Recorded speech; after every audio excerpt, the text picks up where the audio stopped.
Dear friends and children, வணக்கம். நான் அன்புடன் LKN.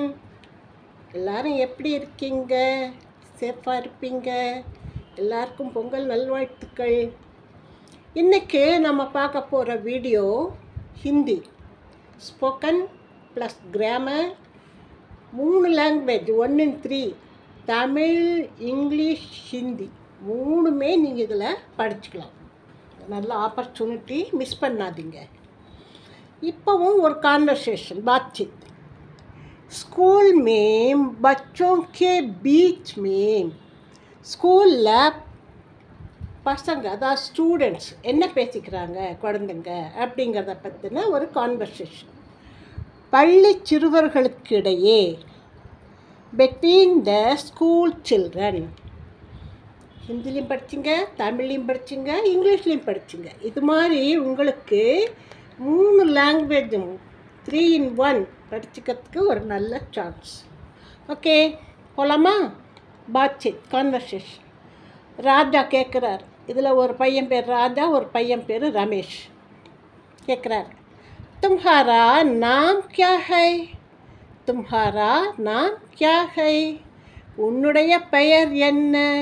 What is your name? இப்போ பக்கத்தில் யாராவது ஸ்டூடெண்ட்ஸ் உட்காந்துருந்தா கேட்பாங்க இல்லையா, எல்லாம் புதுசாக வர ஸ்டூடெண்ட்ஸ். அப்படின்னா உன் பேர் என்ன? ரமேஷ் சொல்கிறான். மேரா நாம் ரமேஷ் ஹை. என்னுடைய பேர் ரமேஷ். மேரா நாம் ரமேஷ் ஹை. என்னுடைய பெயர் Ramesh. My name is Ramesh அப்படின்னு சொல்கிறான். அடுத்தது கேட்குறான், தும் கஹா ரஹ்தே ஹோ? தும் கஹா ரஹ்தே ஹோ? தும் வந்ததுனால ஹோ வந்துருச்சு. இதெல்லாம் நம்ம ப்ரெசன்ட் டென்ஸ்லேயே பார்த்துருக்கோம், புரிஞ்சிருக்கும் உங்களுக்கு. தும் கஹா ரஹ்தே ஹோ? நீ எங்கே இருக்கிறாய்? தும் கஹா ரஹ்தே ஹோ? நீ எங்கே வசிக்கிறாய்? Where do you live? Where do you live? நீ எங்கே வசிக்கிறாய் கேட்குறான். எங்கப்பா இருக்கு உங்கள் வீடு அப்படி. ரமேஷ் சொல்கிறான், மை வித்யாநகர்மே ரஹ்தே ஹூம். நான் வித்யாநகரில் இருக்கேன். வித்யாநகரில் இருக்கேன். மைம் வித்யாநகர் மேம் ரஹ்தா ஹூம். இந்த புள்ளியெல்லாம் இம்முன்னு உச்சரிக்கணும். மைம் இம்முன்னு உச்சரிக்கணும். இங்கே இன் போட்டிருக்காங்க. மை வித்யாநகர் மே ரஹ்தா ஹூம் அந்த மாதிரி சொல்லக்கூடாது. பட் கலோக்கிக்கெல்லாம் அப்படி வந்துடும். ஆனால் படிக்கும்போது மைம் வித்யாநகர் மேம் ரஹ்தா ஹூம். நான் வித்யாநகரில் வசிக்கிறேன். ஐ ரிசைட் இன் வித்யாநகர். வசிக்கிறேன்றதுக்கு பாருங்கள் இங்கிலீஷ் வேர்டு ரிசைட். ரிசைட் இன் வித்யாநகர் எல்லாம் தெரிஞ்சுக்கணும் நீங்கள். ராஜா கேட்குற, தும் கிஸ் வர்க்கமே பட்டே ஹோ? வர்க்க கட்சா எல்லாமே வகுப்பு. தும் கிஸ் வர்க்கமே பட்டே ஹோ? நீ எந்த வகுப்பில் படிக்கிறாய்? நீ எந்த வகுப்பு, எந்த கிளாஸில் படிக்கிற கேட்குறோமா? In which class do you study? In which class do you study? எந்த வகுப்பில் படிக்கிற? ரமேஷ் சொல்கிறோம், மை 8वीं कक्षा में पढ़ता हूँ. இந்த வர்க்க கட்சா எல்லாம் ஒரே மீனிங் தான். மைம் 8वीं, 8னா 8, 8वींனா 8வது. மைம் 8वीं कक्षा में पढ़ता हूँ. மை வந்ததுனால ஹூம் வந்துடுச்சு. நான் 8ஆம் வகுப்பில் படிக்கிறேன். 8 8ஆம், 8वीं வகுப்பில் படிக்கிறேன். ஐ study in 8th standard. I study in 8th standard. இதெல்லாம் ப்ரெசன்ட் டென்ஸ் தான். படிச்சிருப்பீங்க. என் பிளேலிஸ்ட்டில் எடுத்து பாருங்கள், உங்களுக்கு தெரியும். சரி, அடுத்த கேள்வி கேட்குறேன். तुम्हारे पिताजी कहाँ काम करते हैं? वही प्लूरल ரெஸ்பெக்ட். तुम्हारे पिताजी, तुम्हारा पिताजी சொல்லக்கூடாது, அது மரியாதை இல்லாமல் போயிடும். तुम्हारे पिताजी कहाँ काम करते हैं? तुम्हारे पिताजी कहाँ काम करते हैं? உன்னுடைய அப்பா எங்கே பணிபுரிகிறார்? காம் பணி. Where does your father work? Where does your father work? எங்கேப்பா வேலை செய்கிறாங்க? தும்ஹாரேன்னு கேள்வி வந்தால் மேரே பதில் வந்துடணும்.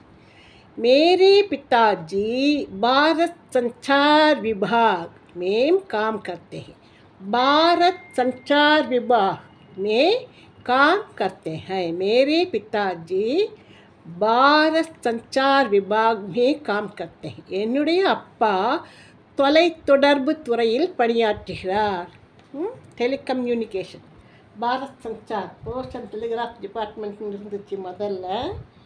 இப்போ வந்து டெலிகம்யூனிகேஷன். என்னுடைய அப்பா தொலை தொடர்பு துறையில் பணியாற்றுகிறார். Father works in telecom department, தொலைத்தொடர்பு துறையில் வேலை செய்கிறார் அப்படின்னு சொல்கிறான் ரமேஷ். ஓகேவா ஃப்ரெண்ட்ஸ்? அடுத்த கொஸ்டின் போகலாமா? வாங்க, எல்லோரும் நல்லா படிங்க. ஒரு நோட்டில் எழுதி வச்சு சத்தமாக படிங்க, அப்போ தான் உங்களுக்கு புரியும். அப்புறம் பேசுறதுக்கு ட்ரை பண்ணுங்க மற்றவங்களோட. முதல்ல தப்போ ரைட்டோ பேசணும். பேசினாதான் புரியும், உனக்கு பேச வரும்.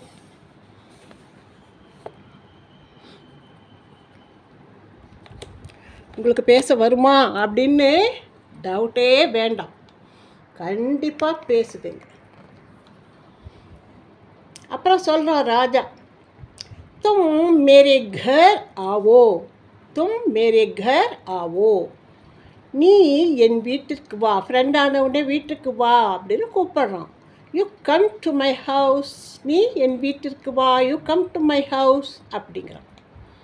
ரமேஷ் கேட்குறான், तुम्हारा घर कहाँ है? तुम्हारा घर कहाँ है? உன்னுடைய வீடு எங்கே இருக்கிறது? வீட்டுக்கு வான்னு கூப்பிட்றப்பா, எங்கே இருக்கு உன் வீடு அப்படின்னு கேட்குறான். Where is your house? உன் வீடு எங்கே இருக்கு? மேரா கர் ஃபேர்லேண்ட்ஸ் மே ஹை. ஃபேர்லேண்டுங்கிறது ஒரு ஏரியா. ஃபேர்லேண்ட்ஸ் மே ஹை.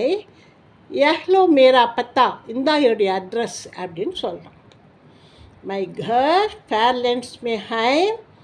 இந்தா என்னுடைய வீட்டு முகவரி.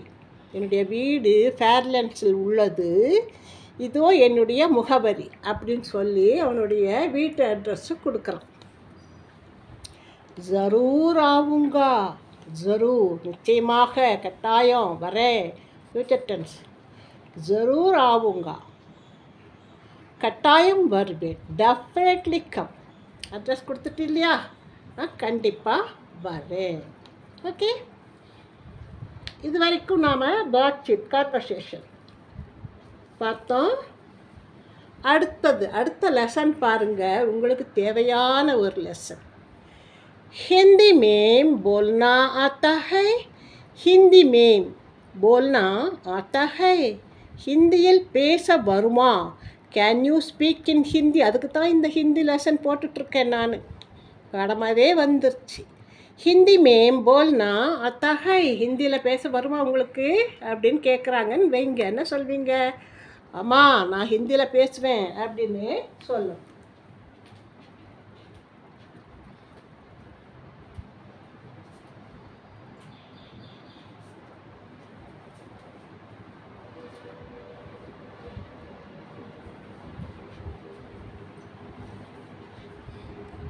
तुम्हें हिंदी में बोलना आता है. तुम्हें हिंदी में बोलना आता है. உனக்கு ஹிந்தியில் பேச வருமா? Can you speak in Hindi? கொஞ்சம் பேர் கேட்குறாங்கன்னு வச்சுக்கோங்க. என்ன சொல்லணும்? தோடா போல் சக்தா ஹூँ. தோடா போல் சக்தா ஹூँ, ज़्यादा नहीं आता. தோடா போல் சக்தா ஹூँ, ज़्यादा नहीं आता. கொஞ்சம் தான் பேச முடியும், அதிகமாக வராது. எ லிட்டில் பிட், கொஞ்சம், நாட் டூ மச், ரொம்ப தெரியாது. இப்போ இதை படிக்கிறவங்க நல்லாவே பேசலாம். தும்ஹே தமிழ் போல்னா ஆத்தா ஹை.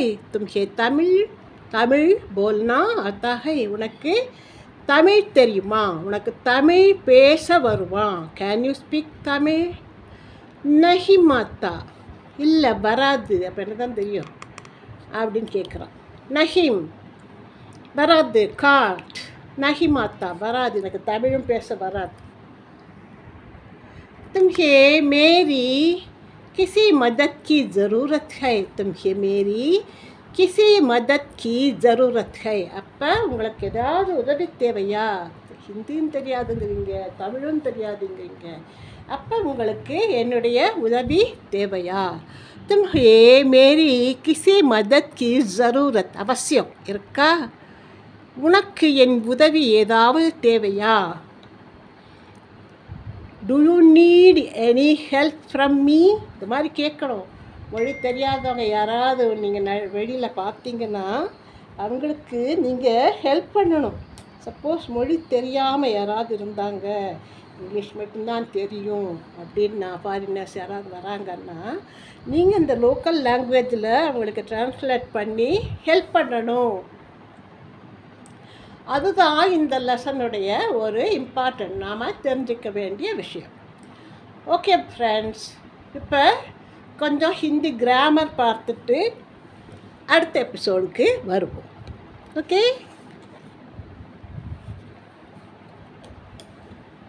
இப்போ நம்ம கிராமரில் பார்க்க போகிறது வேற்றுமை உறுப்புகள் பார்த்தோம் இல்லையா, அதனுடைய கண்டினியூஷன்.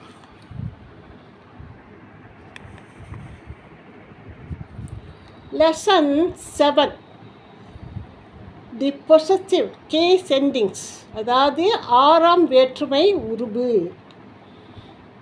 8 வேற்றுமை உருபு இருக்குது, அதில் இது 6ஆம் வேற்றுமை உருபு ரொம்பவுமே இம்பார்ட்டன்ட். சம்பந்த காரக், காரக் சின்ஹங்கிறது வேற்றுமை உருபு. சம்பந்த, அதுக்கும் இதுக்கும் connectivity, connective possessive case endings என்னன்னு பார்க்கலாமா? வாங்க. அதாவது காக்கேக்கி, அதுக்கு ஒரு லெசன் கொடுத்துருக்காங்க, ரொம்ப முக்கியம். ராம் கா லடுக்கா, ராமனுடைய பையன். ராம் கா லடுக்கா பார்த்தோமா? பார்த்துட்டோன்னு நினைக்கிறேன். காக்கேக்கி எல்லாம் பார்த்துட்டோம். சின்ன தடவை பார்த்துருங்க. ராமனுடைய பையன், இந்த பையன் அடுத்து வர பெயர் சொல் என்ன பால் என்ன எண்கள் இருக்கோ அது தகுந்த போல் இந்த காக்கேக்கி மாறும். கா சிங்குலர், மாஸ்குலின் சிங்குலர், ராமனுடைய பையன். ராம் கே லடுக்கே, ராமனுடைய பையன்கள்.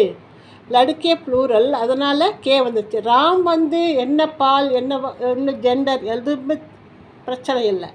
சப்ஜெக்டை நாம் இங்கே எடுத்துக்க வேண்டிய அவசியம் இல்லை, தள்ளி வச்சுருங்க. ராம் கே லடுக்கே, ராமனுடைய பையன்கள். ஓகேவா? ராம் கி லடுக்கி, லடுக்கி பெண்பால் சிங்குலர்.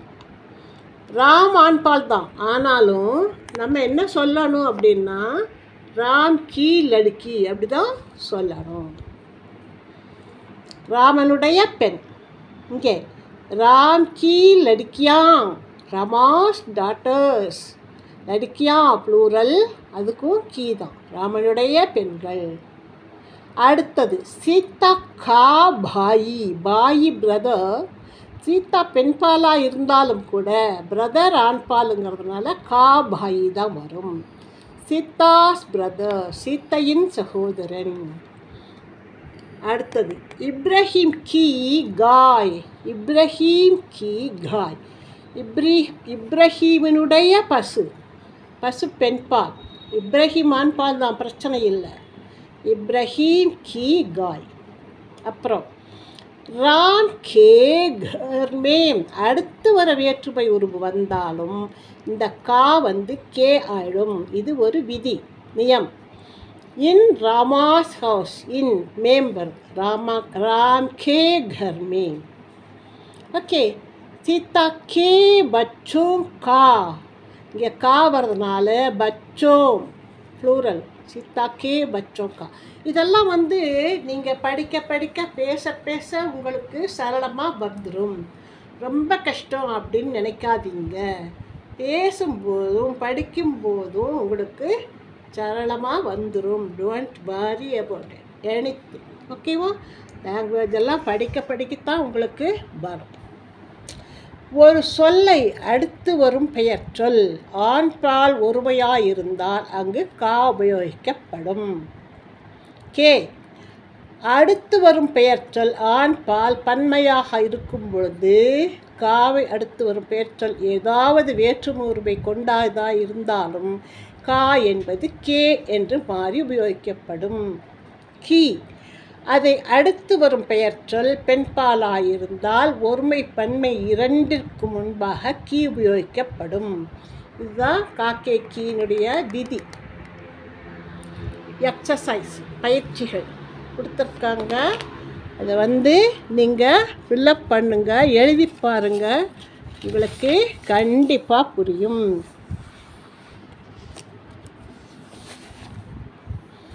இங்கே மீன்ஸ் எல்லாம் கொடுத்துருக்காங்க, ஆன்சரும் கொடுத்துருக்காங்க. கஷ்டமே இல்லை, நீங்கள் எழுதி பார்த்தீங்கன்னாவே போதும்.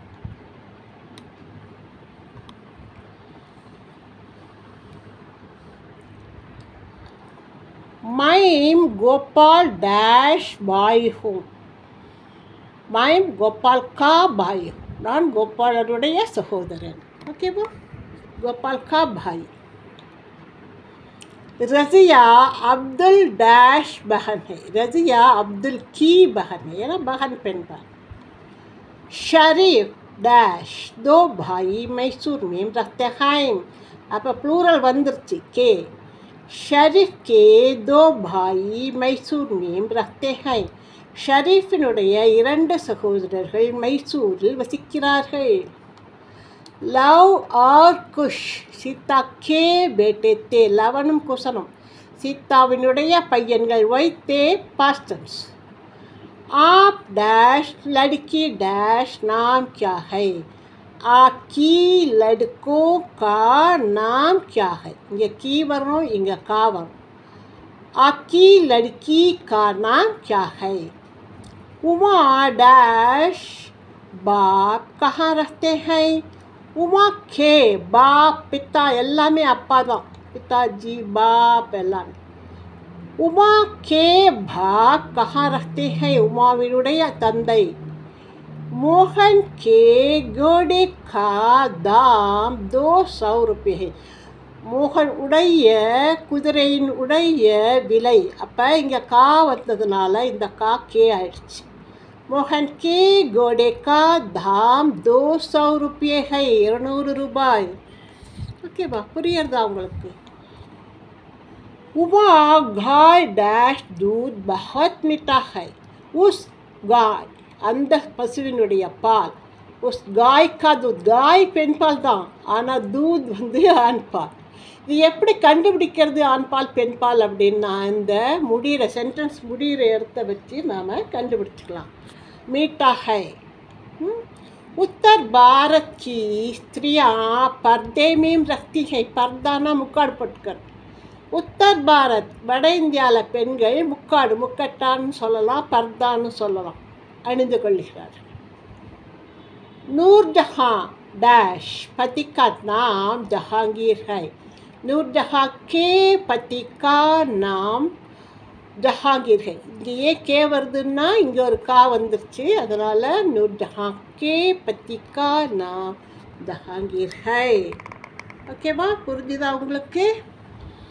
இன்னும் கூட ஒரு எக்ஸசைஸ் இருக்குது, நீங்கள் அதை எழுதி பார்த்து ஃபில்லப் பண்ணுங்கள். இங்கேயே ஆன்சர்ஸ் எல்லாம் கொடுத்துருக்காங்க. ஃப்ரெண்ட்ஸ், உங்களுக்கு தப்பாக கொடுத்துருக்கிற வாக்கியங்களை கரெக்டாக எழுதுங்க அப்படின்னு கொடுத்துருக்காங்க. இனி ஒரு எக்ஸசைஸ் இங்கே இருக்குது, பாருங்கள். நாராயண் கி பஹின் கா நாம் சுஷிலா. இங்கே நாராயண் கே பஹின் கா, அந்த கே எல்லாம் தப்பாக கொடுத்துருக்காங்க. அதுக்கான கரெக்ட் ஆன்சர் இங்கேயே இருக்குது. எழுதி பாருங்கள், படித்து பாருங்கள், உங்களுக்கு புரியும். ஓகே ஃப்ரெண்ட்ஸ், நான் மறுபடியும் அடுத்த எபிசோடில் பார்க்கலாம். இதெல்லாம் உங்களுக்கு இந்த புக்லேயே கொடுத்துருக்கு. நீங்கள் இதை வச்சு எழுதி பார்த்து படிங்க. எத்தனை பேர் எழுதி பார்த்தீங்கன்றத கமெண்ட்டில் எனக்கு மென்ஷன் பண்ணுங்கள். இந்த கிராமர் ஒரு இம்பார்ட்டண்ட்டான லெசன். படிங்க, பயன் பெறுங்க. தமிழ், இங்கிலீஷ், ஹிந்தி 3லையுமே வருது, அதனால் படித்து பயன் பெறுங்க. அடுத்து போஸ்ட் பொசிஷன் இடைச்சொற்கள் இன்னும் நிறையா இருக்குது, அது அடுத்த எபிசோடில் பார்க்கலாம். Until that, bye friends. Don't forget to click the bell button. Bye.